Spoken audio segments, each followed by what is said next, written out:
Desenho universal para a aprendizagem.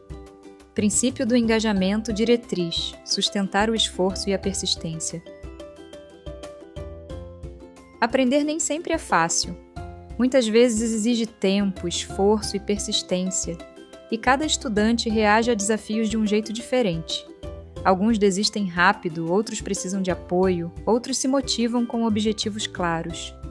O desenho universal para a aprendizagem propõe justamente isso. Criar ambientes que ajudem todos a continuar aprendendo, mesmo diante das dificuldades.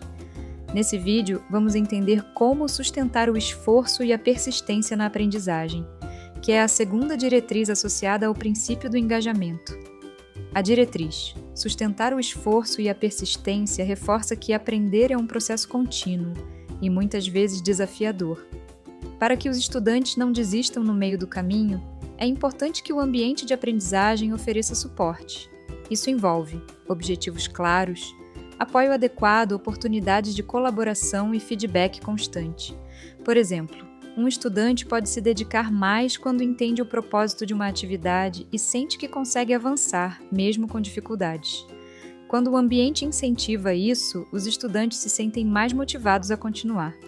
A seguir, apresentaremos as 5 considerações associadas a essa diretriz. A consideração 2.1. Esclarecer o significado e o propósito dos objetivos diz que, para manter o esforço ao longo do tempo, o estudante precisa saber: por que estou fazendo isso? Se o objetivo não está claro ou não faz sentido, a motivação diminui. Por isso é importante explicar o objetivo de forma clara, apresentar esse objetivo de diferentes maneiras, dividir metas grandes em pequenas etapas.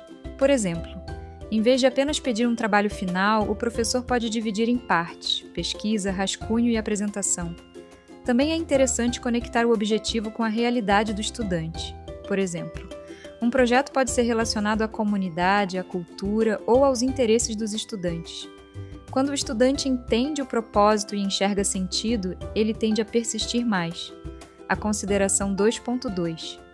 Otimizar o desafio e o suporte diz que cada estudante precisa ser desafiado, mas nem todos não da mesma forma. Se a atividade é muito fácil, gera desinteresse. Se é difícil demais, gera frustração. O ideal é encontrar um equilíbrio, um desafio possível com apoio adequado. Por exemplo, oferecer atividades com diferentes níveis de dificuldade, disponibilizar materiais de apoio, proporcionar o uso de ferramentas que ajudem no processo. Além disso, é importante valorizar o esforço e o progresso, não apenas o resultado final. Isso ajuda o estudante a entender que aprender é um processo e que errar faz parte. A consideração 2.3. Promover a colaboração, interdependência e aprendizado coletivo afirma que aprender não precisa ser algo individual. Quando os estudantes trabalham juntos, eles compartilham ideias, perspectivas e experiências. Isso fortalece o aprendizado e aumenta a motivação. Por exemplo, trabalhos em grupo com objetivos claros, divisão de papéis dentro da equipe, apoio entre colegas como tutoria.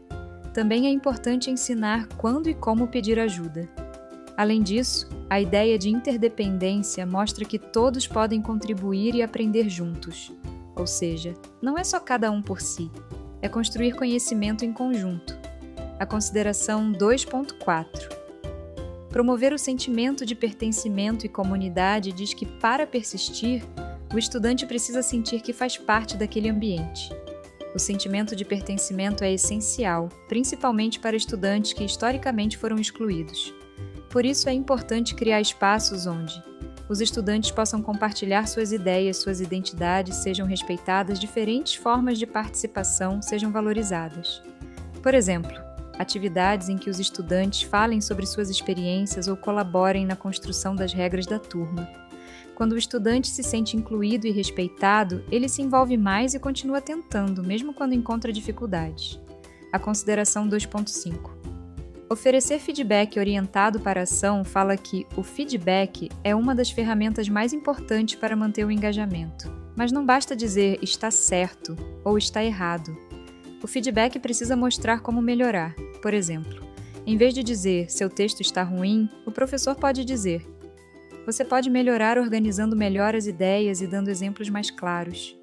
Esse tipo de retorno ajuda o estudante a avançar, Além disso, o feedback deve valorizar o esforço, ser específico e claro, acontecer com frequência, incentivar a reflexão.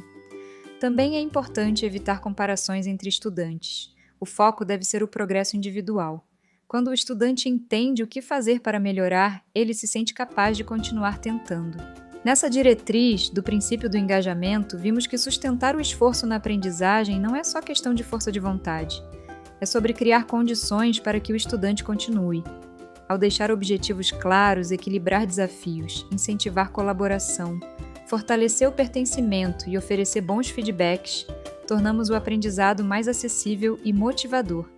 E assim ajudamos cada estudante a ir mais longe.